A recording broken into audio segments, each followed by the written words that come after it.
Hi guys, നമസ്കാരം. എല്ലാവർക്കും നമ്മുടെ മറ്റൊരു പുതുപുത്തൻ വീഡിയോയിലേക്ക് വീണ്ടും സ്വാഗതം. ഇന്നത്തെ വീഡിയോയിൽ വളരെ സ്പെഷ്യലായിട്ട് ഞങ്ങൾക്ക് എല്ലാവർക്കും യൂസ്ഫുൾ ആവുന്ന ഒരു സിമ്പിൾ ടിപ്പാണ്. ടിപ്പ് സിമ്പിളാണെന്ന് വെച്ചിട്ട് ആരും മിസ്സാക്കരുത്. വളരെ യൂസ്ഫുള്ളായ ഡെയിലി ലൈഫിൽ ഉപയോഗപ്പെടുന്ന ടിപ്സുകളാണ്. അടുക്കളയിലെ ഏറ്റവും ഇമ്പോർട്ടൻ്റ് ആയ ഒരു ഐറ്റമാണ് ഗ്യാസ് എന്ന് പറയുന്നത്. അപ്പോൾ തീർച്ചയായിട്ടും ഈ വീഡിയോ മിസ്സാക്കാതെ കാണാം. മൂന്നാല് കുഞ്ഞു കുഞ്ഞു കാര്യങ്ങൾ നമ്മൾ ചെയ്യുകയാണെങ്കിൽ നമുക്ക് നല്ല രീതിയിൽ ഗ്യാസ് സേവ് ചെയ്യാനും അതുപോലെ തന്നെ ഗ്യാസ് സ്റ്റൗവും നല്ല രീതിയിൽ നീറ്റ് ആൻഡ് ക്ലീൻ ആയിട്ട് എപ്പോഴും ഉപയോഗിക്കാൻ പറ്റും. അപ്പോൾ തീർച്ചയായിട്ടും നിങ്ങൾ വീഡിയോ മിസ്സാക്കാതെ കാണാം. വീഡിയോ ഇഷ്ടമാകുകയാണെങ്കിൽ ഒന്ന് ലൈക്ക് ചെയ്യുക, ഷെയർ ചെയ്യുക, കമൻറ്റ്, സബ്സ്ക്രൈബ് ചെയ്യുക. എന്തൊക്കെയാണ് ആ ടിപ്സ് എന്ന് നോക്കാം. നേരിട്ട് വീഡിയോയിലോട്ട് കിടക്കാം. അപ്പോൾ ഫ്രണ്ട്സ്, ഇന്നത്തെ വീഡിയോയിൽ നമ്മൾ കാണിക്കാൻ പോകുന്നത് ഗ്യാസ് സ്റ്റവ് ഉപയോഗിക്കുന്ന എല്ലാവരും തീർച്ചയായിട്ടും ചെയ്യേണ്ട കുറച്ച് നല്ല ടിപ്സുകളാണ്. നമുക്ക് എല്ലാവർക്കും ഒരു താല്പര്യമുള്ള കാര്യം ഗ്യാസ് ഉപയോഗിക്കുന്ന സമയത്ത് ഗ്യാസ് കുറച്ച് സേവ് ചെയ്യുക എന്നുള്ളതാണ്. അപ്പോൾ അതിന് നമ്മൾ കുക്കിങ്ങിൽ മാത്രം ശ്രദ്ധിച്ചാൽ പോരാ. ഇതുപോലെ ഗ്യാസിൻ്റെ കുറേ പാർട്സുകൾ നല്ല രീതിയിൽ വർക്ക് ചെയ്യുന്നുണ്ടോ അല്ലെങ്കിൽ പെർഫെക്റ്റ് ആണോ എന്ന് ആദ്യം നോക്കണം. അതിൽ ഏറ്റവും ഇമ്പോർട്ടൻ്റ് ആയ ഒരു സാധനമാണ് ഗ്യാസിൻ്റെ ബർണർ. അപ്പോൾ ഗ്യാസിൻ്റെ ബർണറിൽ ഉണ്ടാകുന്ന മെയിനായിട്ട് പ്രശ്നം നമ്മൾ കണ്ടില്ലേ, ഇത് ഒരുപാട് പഴക്കം ചെന്ന ഗ്യാസ് സ്റ്റവ് ആണ് കേട്ടോ. ഓൾമോസ്റ്റ് 10 വർഷത്തിന് മേലെ പഴക്കമുള്ളതാണ്. അപ്പോൾ ഈ ബർണറിൻ്റെ കളർ നല്ല രീതിയിൽ ചേഞ്ച് ആയിട്ടുണ്ടാവും നമ്മളിപ്പോൾ എത്ര ക്ലീൻ ചെയ്ത് കഴിഞ്ഞാലും. പക്ഷേ കളർ ചേഞ്ച് മാത്രമല്ല ഇതിൻ്റെ പ്രശ്നം, ഇതിൻ്റെ ഹോളുകൾ അടഞ്ഞിട്ടുണ്ടോ എന്നുള്ളതാണ് ഏറ്റവും ശ്രദ്ധിക്കേണ്ടത്. കാരണം പല സാധനങ്ങളും തിളച്ച് പൊങ്ങിയിട്ട് ആദ്യം വീഴുന്നൊരു സ്ഥലം എന്ന് പറഞ്ഞു കഴിഞ്ഞാൽ ബർണറിൻ്റെ മേലോട്ടാണ്. രണ്ടാമത്തെ ഒരു വിഷയം, ബർണറിൻ്റെ ഈ സൈഡിൽ ഗ്യാസ് ലീക്ക് ഉണ്ടോ എന്നുള്ളതാണ്. നമ്മൾ നല്ല സ്മെല്ല് വന്നാലും നമുക്ക് കണ്ടുപിടിക്കാന്ന് പറഞ്ഞ പാടാണ്. കാരണം ചെറിയൊരു ഹോളിലൂടെ പോലും ഗ്യാസ് ലീക്ക് ആവുന്നതാണ്. അപ്പോൾ ഈ ഒരു ഭാഗങ്ങൾക്കെല്ലാം നല്ല രീതിയിൽ ക്ലീൻ ചെയ്യുക. അപ്പോൾ ഇവിടെയൊക്കെ ഗ്യാസ് ലീക്ക് ഉണ്ടെങ്കിൽ നമുക്ക് ചെറിയൊരു കാര്യം ചെയ്യുകയാണെങ്കിൽ നമുക്ക് മാറ്റിയെടുക്കാൻ പറ്റും. ഗ്യാസിൻ്റെ ഈ പ്ലേറ്റുകളെല്ലാം നല്ല രീതിയിൽ അഴുക്ക് പിടിച്ചിട്ടുണ്ട്. അപ്പോൾ ഇതെല്ലാം നമുക്ക് ക്ലീൻ ചെയ്തെടുക്കാം. കാരണം അത് കണ്ടിന്യൂസ് ആയിട്ട് നമ്മൾ വെക്കുകയാണെങ്കിൽ ഇത് തുരുമ്പ് ആയിക്കഴിഞ്ഞാൽ പിന്നീട് ഇത് ഉപയോഗിക്കാൻ പറ്റാത്തൊരു സാഹചര്യം ഉണ്ടാവും. അപ്പോൾ മാക്സിമം എല്ലാവരും ഇടയ്ക്കിടയ്ക്ക് ക്ലീൻ ചെയ്യുക.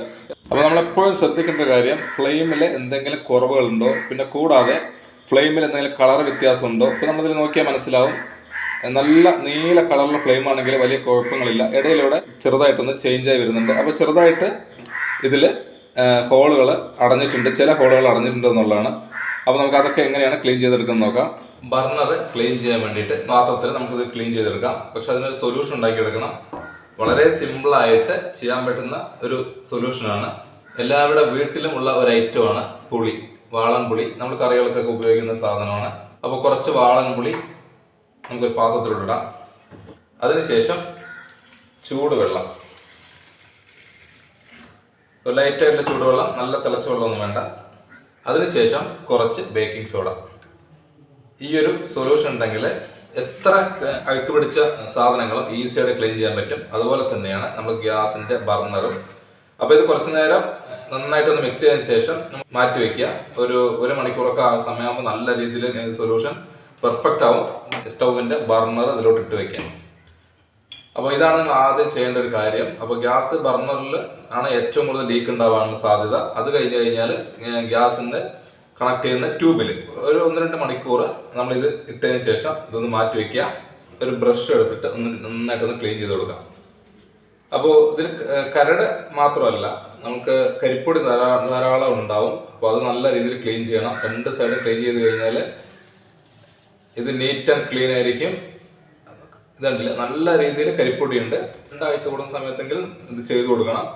അല്ലെങ്കിൽ നമുക്ക് ഗ്യാസ് നല്ല രീതിയിൽ ലീക്ക് ആവാനും ഫ്ലെയിം വരാതിരിക്കാനും സാധ്യതയുണ്ട്. അപ്പോൾ നല്ല രീതിയിൽ കരിപ്പൊടി പോകാൻ ഈ ഒരു സൊല്യൂഷൻ മാത്രം മതി കേട്ടോ. അപ്പോൾ ഇനി മുതൽ നിങ്ങൾ മറ്റുള്ള സൊല്യൂഷനാണ് ഉപയോഗിക്കുന്നതെങ്കിൽ തീർച്ചയായിട്ടും അത് നിർത്തുക. ഈ ഒരു സൊല്യൂഷൻ ഉണ്ടാക്കുക. ഈ ഒരു സൊല്യൂഷൻ ഉണ്ടാക്കിയിട്ട് ക്ലീൻ ചെയ്തെടുക്കുക. അപ്പോൾ ഗ്യാസ് ബർണർ ക്ലീൻ ആക്കുന്ന അതേപോലെ തന്നെയാണ് നമുക്ക് ഇതിൻ്റെ സ്റ്റീൽ പ്ലേറ്റുകളും ക്ലീൻ ആക്കുന്നതിന്. അതിന് നമുക്ക് ഈ ഒരു സൊല്യൂഷൻ വെച്ചിട്ട് ഒരു ബ്രഷ് എടുത്തിട്ട് ഇതുപോലെ നല്ല രീതിയിലൊന്ന് ഉരച്ച് കൊടുത്തു കഴിഞ്ഞാൽ പെട്ടെന്ന് ക്ലീൻ ആയി കിട്ടുന്നതാണ് കേട്ടോ. കുറച്ച് നേരം മാറ്റി വയ്ക്കുക. അതിനുശേഷം മാത്രം വാഷ് ചെയ്തെടുക്കുക. എന്നാൽ മാത്രമേ ഇതിന് കറ പൂർണ്ണമായിട്ട് പോവുള്ളൂ. ഇനി നമ്മൾ അടുത്ത ശ്രദ്ധിക്കേണ്ടത് ഗ്യാസ് സ്റ്റൗവിൽ ഏറ്റവും കൂടുതൽ ഗ്യാസ് ലീക്കാവുന്ന ഒരു ഭാഗമാണത്. അത് നമുക്കൊന്ന് മാറ്റിയെടുക്കാൻ വേണ്ടി വളരെ സിമ്പിളാണ്. നമ്മൾ ഏതെങ്കിലും ഒരു ടൂത്ത് പേസ്റ്റ് കുറച്ചെടുക്കാം. അതിനുശേഷം നമുക്കിതാ ഇതിൻ്റെ സൈഡിൽ ഇതുപോലെ ഒന്ന് ചുറ്റും ഒന്ന് തേച്ച് കൊടുക്കുക കേട്ടോ. ഇതാകുന്ന സമയത്ത് നല്ല കറക്റ്റ് ടൈറ്റായിരിക്കും. അതുപോലെ തന്നെ കത്തുന്ന സമയത്ത് ഇതിന് യാതൊരു പ്രശ്നങ്ങളും ഉണ്ടാവില്ല. ഇത് നല്ല രീതിയിൽ ഉണങ്ങിയതിന് ശേഷം മാത്രം ബർണർ നമ്മൾ ഇതിലിട്ട് കൊടുക്കുക. അടുത്ത ശ്രദ്ധിക്കേണ്ട ഒരു കാര്യം, നമുക്കിത് ഇതിൻ്റെ സ്വിച്ചിൻ്റെ ഈ ഭാഗത്തെല്ലാം നല്ല രീതിയിൽ അഴുക്ക് പിടിച്ചിട്ടുണ്ടാകും. നമുക്കതിന് വീട്ടിൽ ഗുളികൾ വാങ്ങിയ ആ സ്ട്രിപ്പ് ഉണ്ടെങ്കിൽ നമുക്ക് ജസ്റ്റ് ഇതുപോലെ ഒന്ന് ഉരച്ചു കൊടുത്താൽ മതി. നല്ല രീതിയിൽ ഈ ഒരു ഭാഗം ക്ലീനായി കിട്ടും. അപ്പോൾ വളരെ ഈസി ആയിട്ട് നമുക്ക് ക്ലീൻ ആക്കാൻ പറ്റുന്ന ഒരു സിമ്പിൾ ഐഡിയ ആണ് കേട്ടോ. അപ്പോൾ പരീക്ഷിക്കാത്തുണ്ടെങ്കിൽ ഒന്ന് പരീക്ഷിച്ച് നോക്കുക. അഴുക്ക് അടിഞ്ഞുകൂടി കഴിഞ്ഞാൽ നമുക്കത് റൊട്ടേറ്റ് ചെയ്യുമ്പോൾ നല്ല രീതിയിൽ ടൈറ്റ് ഉണ്ടാവും. അപ്പോൾ അതും ഗ്യാസ് ലീക്ക് ആവാനുള്ള സാധ്യത വർദ്ധിപ്പിക്കുന്നതാണ്. അപ്പോൾ അതും കൂടെ ഒന്ന് ട്രൈ ചെയ്ത് നോക്കുക. നമുക്ക് ആക്കുന്ന സമയത്ത് അറിയാൻ പറ്റും, വളരെ ഫ്രീ ആയിട്ട് വരേണ്ടതാണ് ഈ സ്വിച്ച്. ഇനി നമുക്ക് ഗ്യാസ് സ്റ്റൗവിൻ്റെ മേൽഭാഗം ക്ലീൻ ചെയ്യാൻ പലരും പല രീതിയിലാണ് ക്ലീൻ ചെയ്യുന്നത്. നമ്മൾ ചെയ്യുന്ന ഒരു രീതി എന്ന് പറഞ്ഞു കഴിഞ്ഞാൽ കുറച്ച് വിനീഗർ ഇതുപോലെ ഗ്യാസ് സ്റ്റൗവിൻ്റെ മേൽഭാഗത്തുനിന്ന് ഒറ്റിച്ചു കൊടുക്കാം. വളരെ കുറച്ച് ക്വാണ്ടിറ്റി മതി. അതിനുശേഷം നമുക്ക് ഒരു തുണി എടുത്തിട്ട് നല്ല രീതിയിൽ ഇതുപോലെ ഒന്ന് തുടച്ചു കൊടുക്കാം. ഇതൊക്കെ പറ്റി പിടിച്ചിരിക്കുന്ന കറകളൊക്കെ ഉണ്ടെങ്കിൽ ഈസി ആയിട്ട് നമുക്ക് മാറ്റിയെടുക്കാൻ പറ്റുന്നതാണ്. തുടച്ചു കഴിഞ്ഞാൽ തന്നെ ഇതിൻ്റെ കറകൾ ഈസി ആയിട്ട് നമുക്ക് മാറ്റിയെടുക്കാൻ പറ്റും. അപ്പോൾ എല്ലാവരും ഈ ഒരു രീതിയിൽ ഗ്യാസ് സ്റ്റൗ ക്ലീൻ ചെയ്തെടുക്കുകയാണെങ്കിൽ 2 ഗുണങ്ങളാണുള്ളത്. ഒന്ന്, ഗ്യാസ് സ്റ്റൗ ക്ലീൻ ആവും ചെയ്യും. രണ്ടാമത്തെ, പ്രാണികളുടെ ശല്യം, ഉറുമ്പ്, പാറ്റ തുടങ്ങിയ ഒരു പ്രാണികളും ഗ്യാസ് സ്റ്റൗവിലോട്ട് വരില്ല. കാരണം എന്താ വെച്ച് കഴിഞ്ഞാൽ ഇതിൻ്റെ ഫ്ലേവർ, വിനാഗിരിയുടെ ഫ്ലേവർ അതിനൊട്ടും ഇഷ്ടമില്ലാത്തതാണ്. കാരണം എത്ര പഴക്കം ചെന്ന ഗ്യാസ് സ്റ്റൗവും ഈസി ആയിട്ട് നമുക്ക് പുതിയതുപോലെ ആക്കിയെടുക്കാൻ പറ്റും. ഇനി അടുത്ത് നമ്മൾ ശ്രദ്ധിക്കേണ്ട, ഗ്യാസ് സ്റ്റൗവിൽ എപ്പോഴും റെഗുലേറ്റർ കറക്റ്റായിട്ട് ശ്രദ്ധിക്കുക. കാരണം റെഗുലേറ്ററിൽ കറക്റ്റ് ആയില്ലെങ്കിൽ നമുക്ക് ലീക്ക് വരാനുള്ള സാധ്യതയുണ്ട്. റെഗുലേറ്ററിനകത്തോട്ട് വരുന്ന വാഷർ കംപ്ലൈൻ്റ് ആണെങ്കിൽ, അല്ലെങ്കിൽ അത് തേഞ്ഞു പോയിട്ടുണ്ടെങ്കിൽ നമുക്ക് ഗ്യാസ് ലീക്ക് ആവുന്നതാണ്. അങ്ങനത്തെ ടൈറ്റ് ആണെങ്കിൽ നമുക്ക് കുറച്ച് ഏതെങ്കിലും ലൂബ്രിക്കൻ്റ്, കുറച്ച് വെളിച്ചെണ്ണയോ അല്ലെങ്കിൽ ഓയിലോ എന്തെങ്കിലും നമുക്ക് ഇതിലോട്ടൊന്ന് ഒഴിച്ചു കൊടുത്തു കഴിഞ്ഞാൽ നല്ല ഫ്രീ ആയിട്ട് നമുക്ക് ഇത് മേലോട്ടും താഴോട്ടും വരും. കറക്റ്റായിട്ട് അടയില്ല. അപ്പോൾ പിന്നെ ലീക്ക് ആവാനുള്ള സാധ്യത വളരെ വളരെ കൂടുതലാണ്. അപ്പോൾ അതും കൂടെ ശ്രദ്ധിക്കുക. അപ്പോൾ റെഗുലേറ്റർ എപ്പോഴും ശ്രദ്ധിക്കുമ്പോൾ ഇതുപോലെ ഈ സ്വിച്ചും കറക്റ്റായിട്ട് നോക്കുക. നല്ല ഫ്രീ ആയിട്ട് നമുക്ക് ഓൺ ആക്കാനും ഓഫ് ആക്കാനും പറ്റണം. ഇനി അടുത്ത് നമ്മൾ ശ്രദ്ധിക്കേണ്ട ഒരു കാര്യം, നമ്മൾ മാക്സിമം, അതായത് പയർ, പരിപ്പ് തുടങ്ങിയ സാധനങ്ങൾ നമ്മൾ ചട്ടിയിൽ വെച്ച് വേവിക്കുന്നതിനേക്കാളും നല്ലത് കുക്കറിൽ വെച്ച് വേവിക്കുന്നതാണ്. കാരണം നമുക്ക് സെക്കൻഡുകൾ കൊണ്ട് വെന്ത് കിട്ടുന്നതാണ്. അപ്പോൾ ഇതുപോലെ ചെയ്യുകയാണെങ്കിൽ നമുക്ക് നല്ല രീതിയിൽ ഗ്യാസ് സേവ് ചെയ്യാൻ പറ്റുന്നതാണ് കേട്ടോ. പിന്നെ നമുക്ക് ഗ്യാസ് സേവ് ചെയ്യാൻ പറ്റുന്ന അടുത്തൊരു സിമ്പിൾ ടിപ്പ് എന്ന് പറഞ്ഞു കഴിഞ്ഞാൽ, നമുക്ക് എന്തെങ്കിലും കുറച്ച് വെള്ളം ചൂടാക്കണം അല്ലെങ്കിൽ ചായ ഉണ്ടാക്കണം എന്നൊക്കെ വെച്ച് പറഞ്ഞു കഴിഞ്ഞാൽ നമ്മൾ അതിന് വേണ്ടി സെപ്പറേറ്റ് കത്തിക്കാറാണ് പതിവ്. പക്ഷെ നമുക്കൊരു കാര്യം ചെയ്യാം, നമുക്ക് വല്ല കറികളോ അല്ലെങ്കിൽ ചോറോ വെക്കുന്ന സമയത്ത് നമുക്ക് അതിൻ്റെ മൂടി മാറ്റിയിട്ട് പാത്രത്തിൽ വെള്ളം ഒഴിച്ചിട്ട് ആ ചട്ടിയുടെ മുകളിലോട്ട് വെക്കുകയാണെങ്കിൽ കറിയാവുന്നതോടൊപ്പം തന്നെ നമുക്ക് ചായയുടെ വെള്ളവും ചൂടാക്കി കിട്ടുന്നതാണ്. അപ്പോൾ കുറച്ച് സിമ്പിളായിട്ടുള്ള കുഞ്ഞു കുഞ്ഞു കാര്യങ്ങൾ നമ്മൾ ശ്രദ്ധിക്കുകയാണെങ്കിൽ നമുക്ക് ഗ്യാസ് നല്ല രീതിയിൽ സേവ് ചെയ്യാൻ പറ്റും.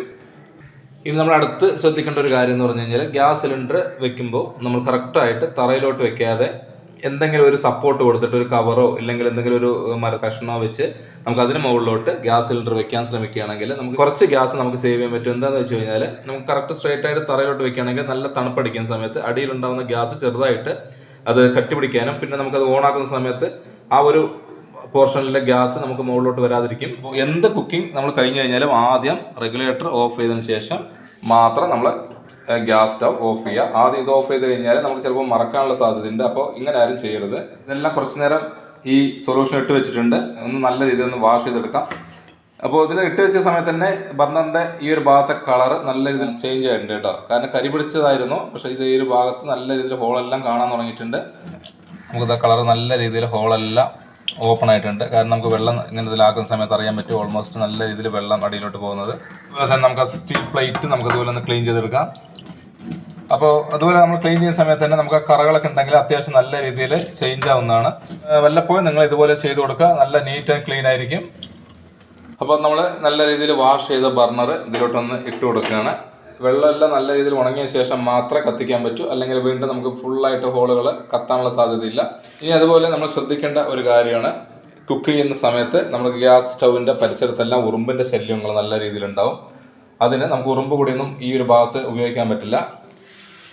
അപ്പോൾ അതിന് ഏറ്റവും ഈസി ആയിട്ട് ചെയ്യാൻ പറ്റുന്ന സിമ്പിൾ ടിപ്പാണ്, നമുക്ക് മുഖത്തിടുന്ന പൗഡർ ഉണ്ടെങ്കിൽ കുറച്ച് ഇട്ട് കൊടുത്തു കഴിഞ്ഞാൽ, എല്ലാ സൈഡിലും കുറച്ച് ഇട്ട് കൊടുത്തു കഴിഞ്ഞാൽ ഉറുമ്പിൻ്റെ ശല്യം നല്ല രീതിയിൽ കുറയുന്നതാണ്. ഇതിൻ്റെ മേൽഭാഗത്തും കുറച്ച് ഇതുപോലെ പൗഡർ ഇട്ട് കൊടുക്കുക. കാരണം ഈ ഒരു രീതിയിൽ നമ്മൾ ചെയ്യുകയാണെങ്കിൽ നല്ല രീതിയിൽ സ്മെല്ലുണ്ടാവും. അപ്പോൾ എന്തെല്ലാം നമുക്ക് പാലൊക്കെ തിളച്ച് പോയി കഴിഞ്ഞാൽ എപ്പോഴും നല്ല രീതിയിലൊരു ബാഡ് സ്മെല്ലായിരിക്കും. അപ്പോൾ അതുപോലുള്ള സ്മെല്ലുകൾ ഈസി ആയിട്ട് പോകുന്നതാണ്. അപ്പോൾ ഇതുപോലെ കുറച്ച് സിമ്പിളായിട്ട് കാര്യങ്ങൾ നമ്മൾ വീട്ടിൽ ഇനി മുതൽ ചെയ്യാത്തവരുണ്ടെങ്കിൽ ഒന്ന് ട്രൈ ചെയ്ത് നോക്കുക. അപ്പോൾ ഞാൻ ഇന്നത്തെ വീഡിയോ ഇതോടെ വൈൻഡ് അപ്പ് ചെയ്യാൻ പോവുകയാണ്. അപ്പോൾ ഗ്യാസ് സ്റ്റൗ ഉപയോഗിക്കുന്ന എല്ലാവർക്കും ഉപയോഗപ്പെടുന്ന കുറച്ച് ടിപ്സുകളാണ്. അപ്പോൾ നിങ്ങൾക്ക് യൂസ്ഫുൾ ആണ് തോന്നുകയാണെങ്കിൽ വീഡിയോ ഒന്ന് ലൈക്ക് ചെയ്യുക, ഷെയർ ചെയ്യുക, കമൻറ്റ് ചെയ്യുക, സബ്സ്ക്രൈബ് ചെയ്യുക കേട്ടോ. അപ്പോൾ അടുത്ത വെറൈറ്റി ടിപ്സുമായി കാണുന്നവരേക്കും വീണ്ടും ഗുഡ് ബൈ.